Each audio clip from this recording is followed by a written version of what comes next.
일본 근대화의 기수 사하광용. 메이지 유신 이후 좌대륙 우대양으로 거침없이 질주하던 일본이 처음으로 멈춰섰습니다.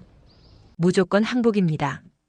하지만 일본은 순식간에 또 살아납니다. 미국은 100여 년 전엔 흑선으로 압박만을 가했지만 이번엔 일본을 직접 개조시켰습니다. 군국주의자들 마이너스 태평양 전쟁 더글라스 맥아더 마이너스 연합국 최고사령부. 일본 근대화 마이너스 미국 일본 선진화 마이너스 미국. 7. 군국주의자들 마이너스 태평양 전쟁. 예상 못한 일본의 진주만 공습으로 한 방 맞은 미국은 물리학자 오펜하이머의 주도로 원자폭탄 개발인 맨해튼 프로젝트에 박차를 가해 1945년 성공을 거둡니다. 미국은 이미 진주만 공습 6개월 후 복수전으로 벌어진 1942년 미드웨이 해전에서 세계 최고의 해군력을 자랑했던 일본에게 승리함으로써 승기를 잡은 상태였습니다. 그렇게 태어난 세상에 없던 신상 핵무기는 전쟁의 대세가 기울었음에도 카미카제, 전원옥쇄 등 군국주의자들의 발악으로 항복을 하지 않는 일본의 결정타를 날립니다. 남쪽 지역 히로시마에 이은 나가사키의 원폭 투하, 어린아이 리털 보이와 뚱보펫 멜라불려.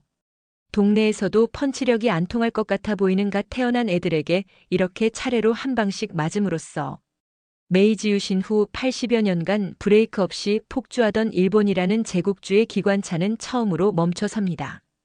미국이라는 사자의 코터를 잘못 건드린 것이죠. 나가사키 원폭 투하 3분 후에 구름 기둥 1945. 8.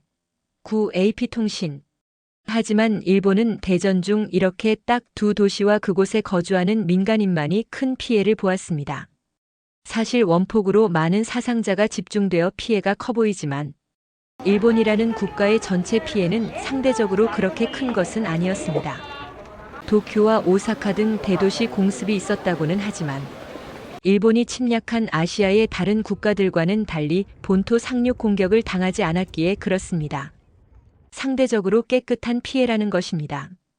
일본이 침략한 국가들은 그들이 영토의 이곳저곳을 휘저으며 만신창이를 만들고 민간인을 학살하는 등 인권 유린을 자행하였으니까요. 식민지인 우리나라는 태평양 전쟁 이 시점에 인적 자원과 물적 자원 등의 수탈이 정점에 달하게 됩니다.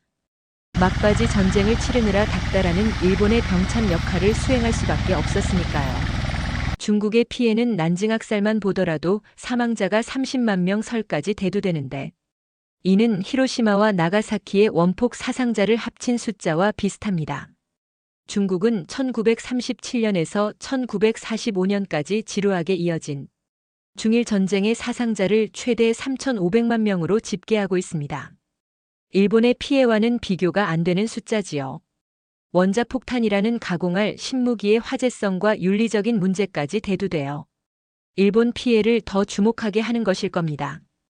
도쿄의 정박한 미주리호 선상에서 메가더 앞에서 항복 문서에 서명하는 일본 1945. 9.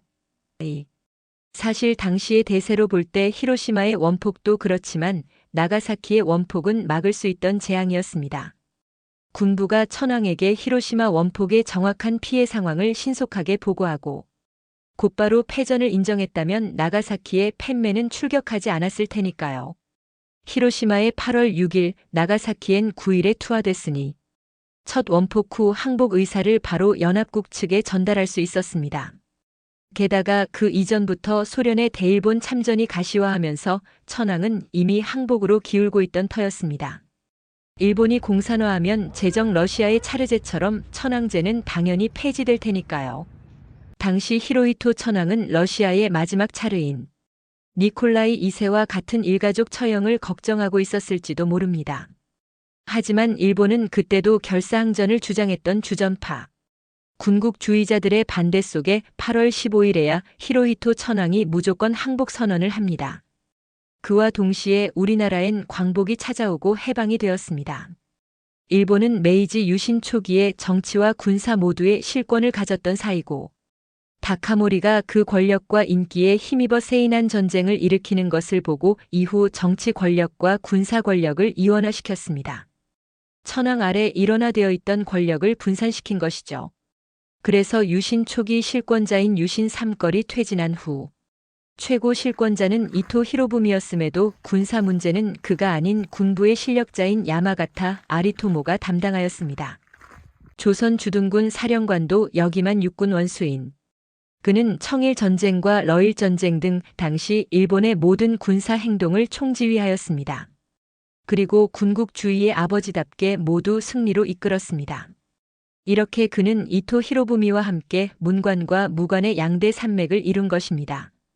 물론 둘 다 사초동맹의 주역인 조슈번 출신인데다 요시다 쇼인의 제자로 쇼카 손주쿠 사숙 동문이니 쿵짝은 잘 맞았을 것입니다.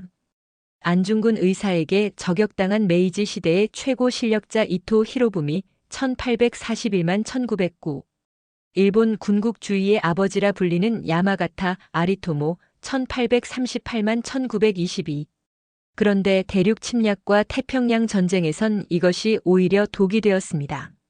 군부가 내각의 견제를 받지 않고 걷잡을 수 없는 군국주의의 길로 간 것입니다. 양자가 동등한 힘을 가지니 서로 힘겨루기를 하게 되고 커뮤니케이션에도 문제가 발생하여 때론 내각 모르게 군부가 독자 행동에도 나서게 된 것입니다. 그래서 군을 통제하기 위하여 내각과 군을 통수하는 일인 실권자 체제로 다시 가는데 이때 등장한 실력자가 바로 문제의 도조 히데키입니다.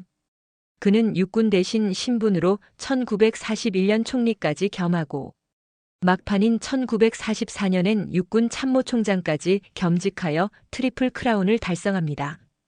도조 막부란 소리를 들으며 전권을 휘두르게 된 것입니다. 과거 유신 초기 사이고 다카모리보다 세어 보인 그였습니다.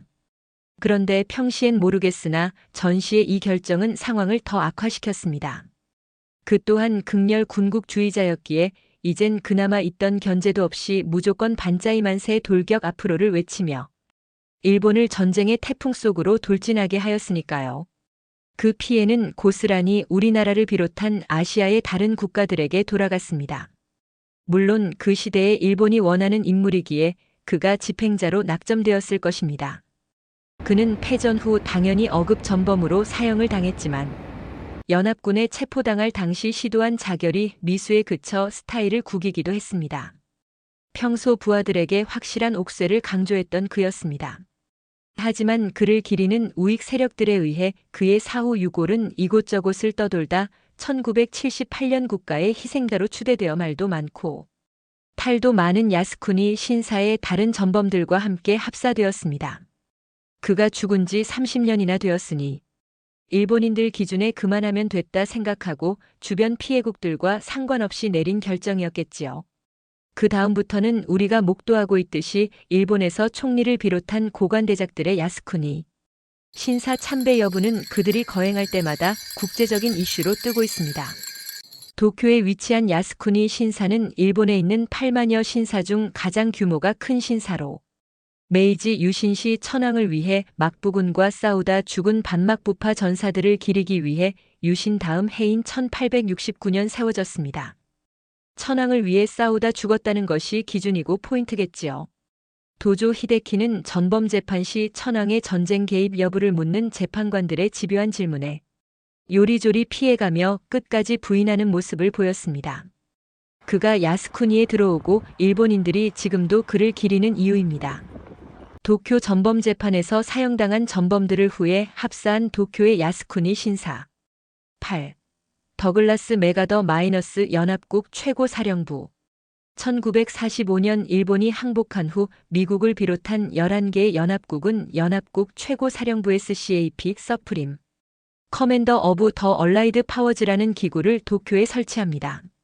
일본에서 부르는 정식 명칭은 연합국군 최고사령관 총사령부인 이 기구는 이름에서 보듯이 총사령관인 더글라스 메가더의 미국이 실질적으로 모든 것을 관장하는 기구였습니다. 메가더는 1952년 샌프란시스코 강화 조약이 발효될 때까지 7년간 말 그대로 최고 권력을 가지고 일본을 통치합니다. 우리 땅 독도 문제를 유야무야로 처리해 일본에게 여지를 준 바로 그 조약입니다. 뿐만 아니라 연합국 최고사령부는 해방 후 한반도 남한의 미군 정도 그의 지배력 하에 놓고 있었습니다. 당시 일본에서 메가더의 권력이 얼마나 대단했냐 하면 군인인 그가 수장인 그 사령부는 막부라 불리고 메가더는 쇼군 또는 푸른 눈의 천황이라 불릴 정도였습니다. 그때 그가 가장 먼저 한 일은 천황을 하늘에서 땅으로 내려놓는 일이었습니다. 사실 히로히토 천황은 태평양 전쟁의 최고 의사결정권자였기에 전후 사형을 당해 마땅했지만 일본인의 정서를 고려해서 그 화는 면했습니다. 신으로 추앙받는 천황을 사형시킬 경우 그 후유증을 고려한 메가더가 고심 끝에 내린 결정이었습니다. 전범재판 법정에 억읍 전범으로 기소됐어야 할 그를 메가더가 막아준 것입니다. 도쿄의 미국 대사관으로 메가더를 방문한 히로히토 천황 1945, 9, 27. 이렇게 천황을 살린 메가더는 2차 세계대전 추축국 중 다른 나라의 지도자인 독일의 히틀러가 종전 직전 자살하고 이탈리아의 무솔리니가 종전 전자국 국민들에게 처형당한 것을 다행스럽게 생각했을지도 모릅니다. 그렇지 않고 그들이 히로히토 천황처럼 종전 후까지 살아있었다면 일본보다 먼저 완료된 유럽의 2차 세계대전 전범 재판인 뉘른베르크 재판에서 100% 처형을 당했을 테니까요. 그랬으면 대신 그들과 죽음을 같이 한 연인인 히틀러의 에바 브라운과 무솔리니의 클라라 페타치는 살았을 것입니다. 이렇게 유럽의 두 전쟁 동업자들이 재판을 거치지 않고 죽어줬기에 메가더는 상대적으로 덜 부담을 가지고 일본의 천황을 살렸을 것입니다. 정확한 이름이 극동국제군사재판인 도쿄 전범재판은 먼저 끝난 독일의 뉘른베르크 재판의 결과를 많이 참고하였습니다. 공범 성격으로 같이 일으킨 범죄였지만 그 사이 뉘른베르크의 판결은 판례가 된 것입니다. 그런데 역설적으로 이러한 미국이 주축이 된 연합국의 지배가 패망한 일본을 또 발전시킵니다. 메가더는 7년에 걸친 통치 기간 중에 미국식 선진 제도를 일본의 각 사회 체제에 고루 뿌리내리게 하였습니다. 군국주의의 왕정에서 자유민주주의 국가로의 일본으로 개조시킨 것입니다. 마치 80여 년 전인 1871년 미국을 비롯한 유럽 국가에 가서 선진 문물을 직접 보고 배워왔던 이와쿠라 사절단이 일본을 근대화시켰다면 이번엔 미국이 주축이 된 연합국이 일본에 직접 와서 그들을 선진화시키는 작업을 한 것입니다. 기간 중 우리나라 한반도에서 발생한 6.25 동란도 전후 일본의 경제 발전에 큰 몫을 했지요. 연합국 최고사령부는 7년 동안 일본의 정치, 경제, 사회, 교육, 문화 등 모든 체제를 미국식으로 바꿉니다. 군대를 해산하고 전범을 처벌하고 재벌을 해체하고 토지개혁을 하고 그리고 직계가 아닌 황족을 평민으로 강등시켰습니다. 군사 문제는 미국 본국의 합참 지시 하에, 민정 문제는 본국 국무부의 지시 하에서 그렇게 사회 전반을 바꾸어 갔습니다. 일본의 헌법과 법률 위에 존재하는 기구로 손아래에 일본 정부를 두고 그렇게 간접 통치를 한 것입니다. 일본으로서는 매우 굴욕적이었을 것입니다. 내각의 총리 대신 권한이 연합국 총사령부의 일개 과장보다도 못한 시절이었으니까요. 일본은 이렇게 1853년에도 앞바다에 뜬 흑선 함대로 인해 불평등 조약을 맺은 이후 단 한 번도 겪지 않았던 굴욕을 100여 년 만에 처음으로 당하게 됩니다. 상대는 모두 같은 나라인 미국이었습니다. 하지만 그런 연합국 최고사령부가 주도한 도쿄 전범재판은 정의롭지 않았습니다. 전쟁 주범인 천황 처리의 문제도 그랬지만 28명만이 억읍 전범으로 기소되고 그중 도조 히데키를 비롯한 7명만이 사형을 당하였기 때문입니다. 메가더가 임명한 11명의 재판관이 2년 반 동안 진행하며 내린 결론이었습니다. 전쟁에선 하루에도 폭탄 하나로 수십만 명도 죽이는데 법정에선 그것을 지시한 28명에 불과한 사람의 처벌을 이렇게 오랫동안 지루하게 진행한 것입니다. 법리적 논리가 들어가서 그런 것인데 그래서 법은 멀고 주먹은 가깝다고 하는 것이겠지요. 이렇게 도쿄 전범재판은 저지른 범죄의 흉포함에 비해 턱없이 약한 처벌로 마무리되었습니다. 2년 반이나 끓은 도쿄 전범재판 광경 1946, 5 1948, 12. 아쉽게도 이 재판에 조선이든 대한제국이든 코리아는 등장하지 않았습니다. 독립국가가 아니라는 이유로 1939년부터 1945년까지 일어난 2차 세계대전의 피해국으로 간주되지 않았기 때문입니다. 11개국에서 온 11명의 재판관 중엔 중국과 필리핀의 재판관도 있었습니다. 그리고 그들 나라 국민들은 피해국 증인으로도 나왔지만 우리 조선인은 어느 곳에도 채택되지 못했습니다. 연합국의 눈엔 우리가 전쟁 훨씬 전인 1910년 한일합방으로 식민지화가 완료된 일본과 한 덩어리인 국가로 보였을 것입니다. 그리고 그런 우리를 피해자로 분류하면 연합국 중 인도를 식민지로 갖고 있는 영국 같은 나라들이 난처해질 수도 있어 모른 척한 것일 수도 있습니다. 동남아시아 국가들이야 주요 연합국인 미국, 영국, 프랑스, 네덜란드의 식민지인 상황에서 전쟁 기간 중 일본에게 무력 침공을 당했으니 당연하게 피해국의 자격을 부여받았을 것입니다. 또한 일본은 연합국이 1차 세계대전에서 패전국인 독일에게 천문학적인 배상 등 가혹하게 대해 독일이 2차 세계대전을 일으킨 것을 보고 전후 처리 정책을 유화적으로 바꾼 덕도 보았을 것입니다. 하지만 그보다는 당시 한반도를 위시한 소련, 공산주의의 남하로 이것을 제지하려는 미국의 입김이 더 큰 영향을 주었습니다. 그래서 일본의 전후 처리는 처벌과 재발 방지보다는 재건이 더 우선시되는 정책이 펼쳐졌습니다. 칼자루를 쥔 민주주의의 보루 미국이 그들의 아시아 방어망을 위해 그들의 손으로 파산시킨 일본을 곧바로 급속 회생시켜준 것입니다. 이래저래 운이 좋았던 일본이었습니다. 그 엄청난 인류 범죄를 짓고서도 면죄부를 받은 것도 모자라 재건까지 되었으니까요. 태평양 전쟁의 최고 책임자로 지목된 도쿄 전범재판의 도조 히데키 1884만 1948 메가더의 연합국 최고 사령부는 이렇게 전후 처리를 완료하고 정상 국가가 된 일본 정부에게 1952년 권력을 돌려주고 주일 미군 사령부로 축소됩니다. 메이지 유신시 도쿠가와 막부가 천황에게 권력을 돌려준 1867년의 대정봉환을 떠올리게 하는 권력 이양이었습니다. 일본 근대화의 기수 -5 최종편 하광용. 역사에서 선택을 요하는 순간은 대개 실리와 명분 앞에 놓일 것입니다. 일본의 근대화와 선진화엔 주로 실리가 작동하였습니다.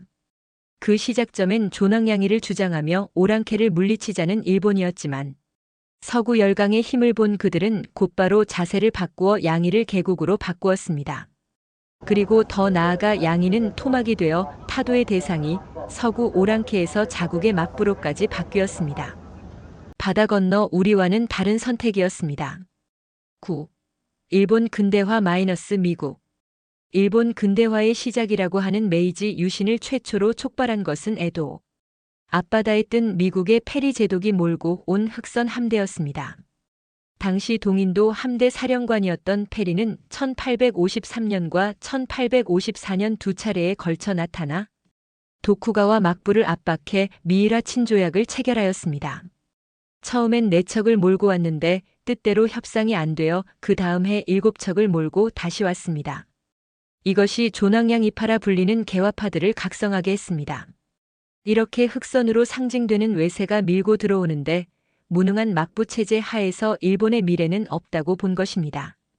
그들 중 흑선에 직접 관여된 주요 인물로는 그 흑선에 용기 있게 잠입해 미국으로 밀항을 시도했던 일본 보수 우익의 영혼이라 불리는 요시다 쇼인과 그것을 경이롭게 목격한 후 대정봉환에 박차를 가한 사카모토 료마가 있었습니다. 앞서 설명했듯 둘 다 메이지 유신의 사상과 행동의 핵심으로 공헌한 인물들입니다. 에도 앞바다에 출현한 미국의 흑선 기록화 1853. 그 이전 일본 앞바다에 서양 배가 없었던 것은 아닙니다. 16세기 초부터 포르투갈, 네덜란드, 영국, 프랑스 등의 유럽 배들이 일본 앞바다에 출현했습니다.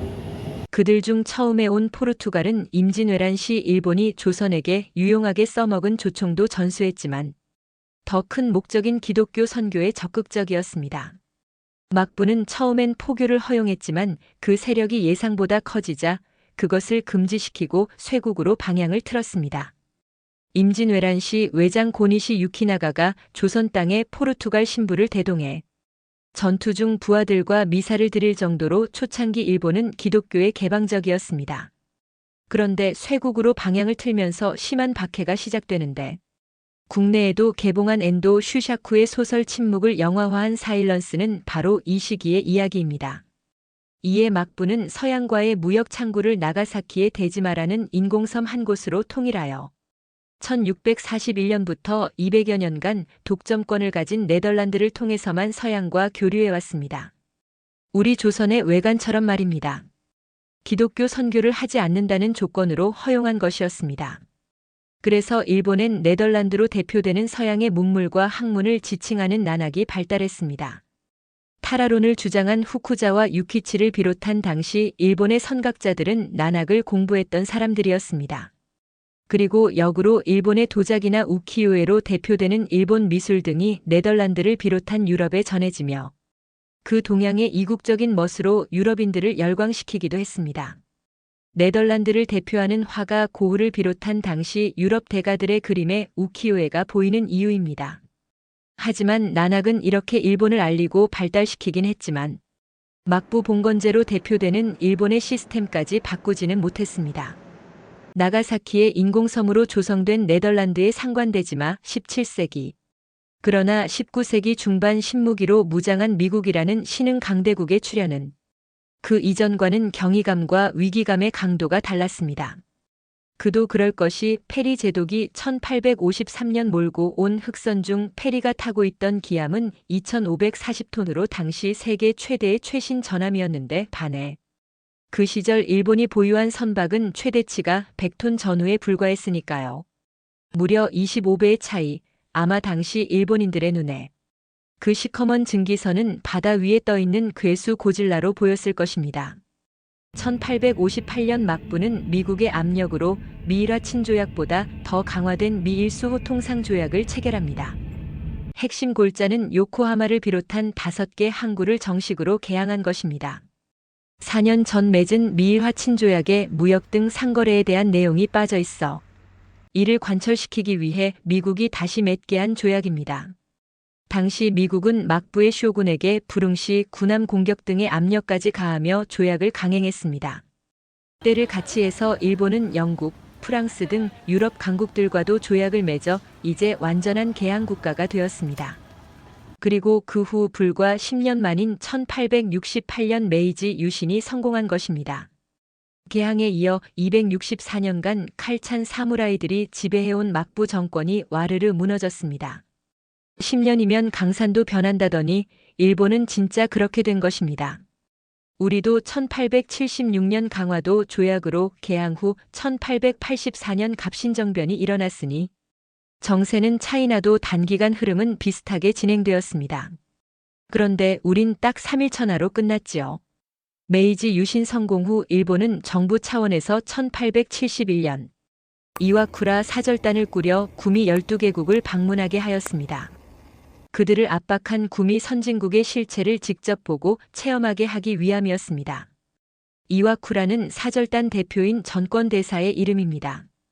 유학생 포함 106명 규모의 사절단은 일본의 미래를 짊어질 인재들로 구성되었으며 방문 기간은 장장 22개월이었습니다.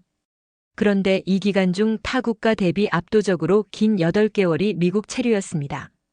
사절단은 이름도 아메리카오라는 증기선을 타고 태평양을 건너 샌프란시스코에 도착해 대륙을 횡단하며 미국의 이곳저곳을 시찰하며 백악관이 있는 워싱턴 DC를 방문했습니다. 그 기간 중 미국의 정치, 경제, 과학기술, 군사, 교육, 문화 등을 견학한 것입니다.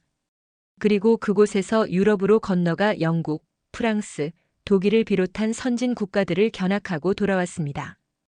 이와쿠라 사절단의 주요 인물, 좌로부터 기도. 다카요시, 야마구치 마스카, 이와쿠라 도모미, 이토 히로부미, 오쿠보 도시미치, 1871만 1873. 그들 중 앞에서도 설명드린 유신 3걸인 오쿠보 도시미치와 기도 다카요시가 있었습니다. 그리고 후에 일본의 초대 총리가 된 이토 히로부미도 있었습니다. 일본의 근대화와 팽창에 모두 기여를 한 인물들입니다. 물론 다른 100여 명도 돌아와 일본의 각 분야에서 중추적인 역할을 담당했을 것입니다. 이 사절단의 유신 3걸의 나머지 1인인 사이고 다카모리가 빠져 있는 것은 다소 의외라 생각됩니다. 아마도 그는 집에 남아서 유신이라는 소를 키우느라 안 갔을 것입니다. 약 2년간 경쟁자들이 부재한 그 기간 중 천황 옆에서 실권을 장악한 그였습니다. 10. 일본 선진화 - 미국. 일본은 2차 세계대전의 태평양 전쟁에서 폭망했음에도 위에서 설명했듯이 미국의 이런저런 도움과 영향력으로 위기를 딛고 재차 선진국으로 올라섰습니다. 연합국 최고사령부의 수장 메가더는 최우선적으로 일본의 천황을 신에서 인간으로 끌어내렸다고 했습니다. 그러려면 천황을 무소불위의 국가수장으로 명시한 헌법부터 손을 봐야 했습니다. 일본이라는 국가의 가장 기초적인 국채와 정체부터 개조하여 재정립한 것입니다. 이렇게 그의 손에 의해 1889년에 제정된 대일본 제국헌법은 파기되고 1946년 새로운 일본헌법이 공포됩니다. 구헌법인 메이지 시대의 제국헌법은 이토 히로부미가 구미 선진국을 돌며 여러 헌법들을 검토한 결과 당시 이미 강국인 구미 국가들보다 신흥 강국으로 떠오르는 독일이 일본의 상황과 유사하다고 보고 독일헌법을 모델로 만든 헌법이었습니다. 그렇게 세계사의 같은 시기에 부상하고 비슷한 헌법 하에서 운영된 독일과 일본이라선가 그 둘은 우리가 알고 있듯 나쁜 손을 맞잡고 20세기 전반에 같은 운명의 길을 걸었습니다. 흔히 메이지 유신의 기간은 유신이 시작된 1868년부터 이러한 제국헌법이 공포된 1889년까지를 이릅니다. 메이지 시대 대일본 제국헌법 공포식 1889. 계몽주의자 장자크 루소는 전쟁 상태론이라는 그의 논문에서 전쟁은 상대국의 헌법을 바꾸는 것이다라고 정의하였습니다. 승전국이 패전국의 국가 형태를 바꿀 수 있다는 것입니다. 통치자 메가더는 그 룰을 충실히 따랐습니다. 그런데 바꾼 헌법의 내용이 주목할 만합니다. 새롭게 공포된 일본 헌법의 전문 하단부엔 국정은 국민의 엄숙한 신탁에 의한 것으로 그 권위는 국민으로부터 유래하고 그 권력은 국민의 대표자가 행사하며 그 복리는 국민이 향유한다라고 되어 있습니다. 기존 제국헌법의 천황했던 자리에 국민이 들어선 것입니다. 가히 혁명적인 새 헌법. 그런데 가만히 보면 어디선가 많이 본 듯한 문구입니다. 그렇습니다. 우리가 잘 알고 있는 링컨 대통령의 그 유명한 1863년 게티즈버그 연설에 나오는 대표 문구를 쏙 빼닮았습니다. 국민에 의한 국민을 위한 그 연설의 중심 내용이 따옴표 순서대로 일본 헌법에 똑같이 적용된 것입니다. 과거 천황에게 모든 권한을 부여했던 반민주적인 제국주의 헌법에서 그것을 국민에게 돌려주는 민주주의 헌법으로 미국인 메가더가 바꾼 것입니다. 일본은 오늘날까지 이 헌법을 개정하지 않고 그대로 사용하고 있습니다. 그렇게 일본은 헌법마저도 미국식으로 바뀌어 민주국가로서의 발전을 거듭하며 전쟁 전범국에서 세계에서 무시 못하는 선진국으로 올라선 것입니다. 1947년 1월에 발효된 일본 헌법은 전쟁을 포기하고 군대를 보유하지 않겠다고 해서 평화헌법으로도 불립니다. 그런데 일본에는 주지하고 있듯이 헌법에서도 보유하지 않겠다고 선언한 군대 아닌 군대인 자위대가 있습니다. 아시아 최강의 전투력을 자랑하는 군대입니다. 한반도에서 6.25 동란이 발발하자 치안 목적의 경찰 예비대로 편성되었다가 중국과 북한의 공산화와 냉전 등 국제 정세에 맞춰 1954년 오늘날의 자위대가 된 것입니다. 일본 군대를 해체한 연합국 최고사령부의 미국이 곧바로 서둘러 그렇게 하라고 종용했습니다. 결국 일본은 이렇게 졸지에 다시 군사력까지 급속도로 갖추게 되었습니다. 실질적으로 일본 역사상 그들 땅의 군대가 부재했던 기간은 새 헌법이 발효된 1947년부터 3년에 불과한 시간이었습니다. 일본 헌법 공포 시 발행된 관보호회 1946, 11, 3. 이렇듯 일본의 근대화와 선진화는 일본 근현대사에 이름을 올린 많은 인물들의 활약도 컸지만 미국이라는 국가의 영향력이 월등하게 작용하였습니다. 일본 근대화의 기수 리스트에 미국도 들어가야 한다는 것입니다. 그것도 최상위권 석차로 말입니다. 미국은 1868년 메이지 유신의 동기를 부여하고 앞선 문물을 전수해 일본을 근대화시켰습니다. 그리고 1945년 패망한 일본을 근대적인 왕정 국가에서 빼내어 현대적인 선진 민주국가로 바꾸었습니다. 우리나라를 비롯한 아시아의 국가들을 침략하고 2차 세계대전이라는 폐악적인 전쟁 범죄를 저질렀음에도 미국에 의해 곧바로 기사회생한 것입니다.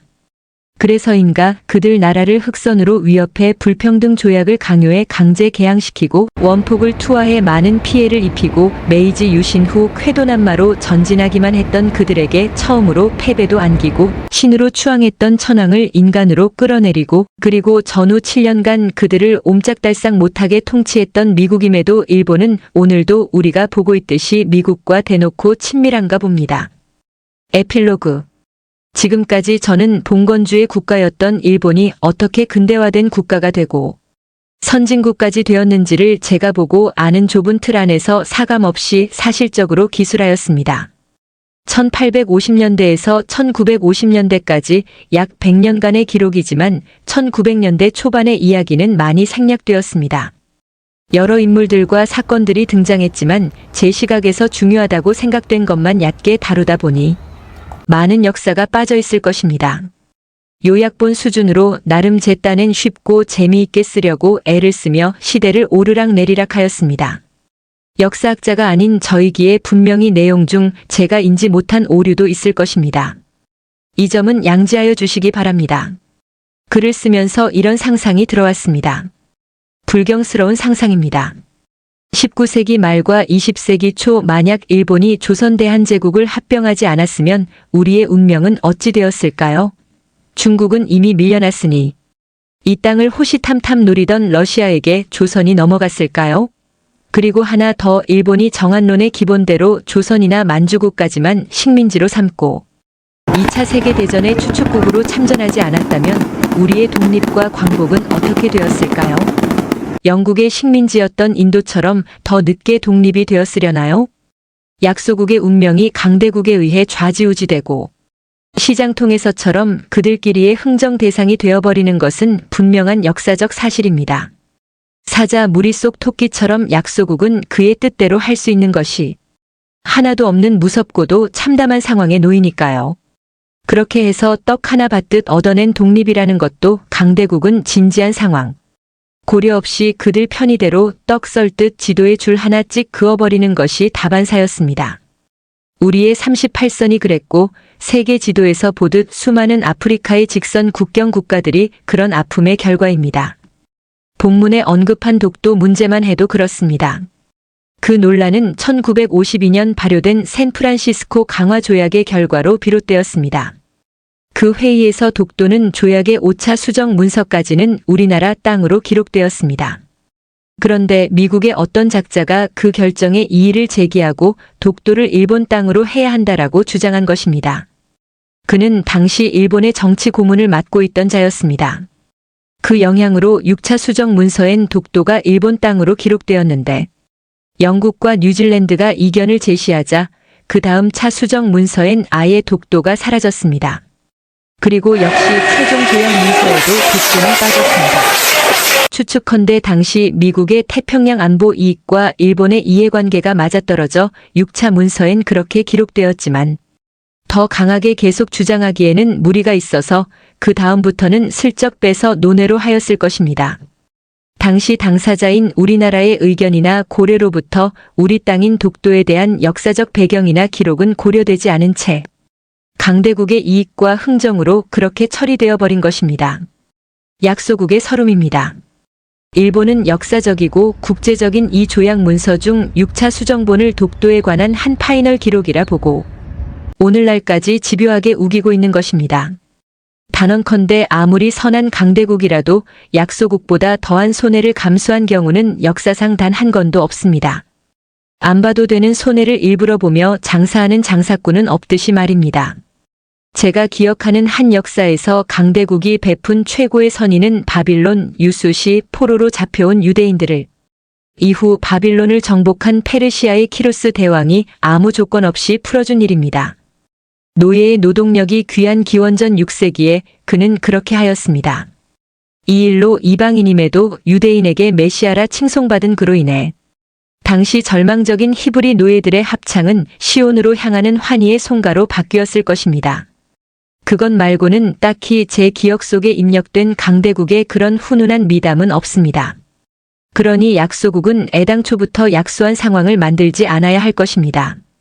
아, 그런데 제가 이 글 꼭대기 프롤로그에서 한중일 3국이 역사적으로 서로를 어떻게 보는지에 대한 가벼운 관점을 이야기하며 글을 열었습니다.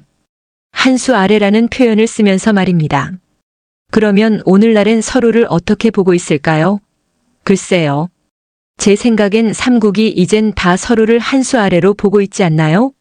크기와 색이, 그리고 실체와 상관없이 말입니다. 그런데 과연 3국이 서로 동등하게 존중하는 시대가 올 수 있을까요? 불가능한 기대 같지만, 그래도 미래의 어느 시대엔 그런 날이 오게 되기를 희망해 봅니다.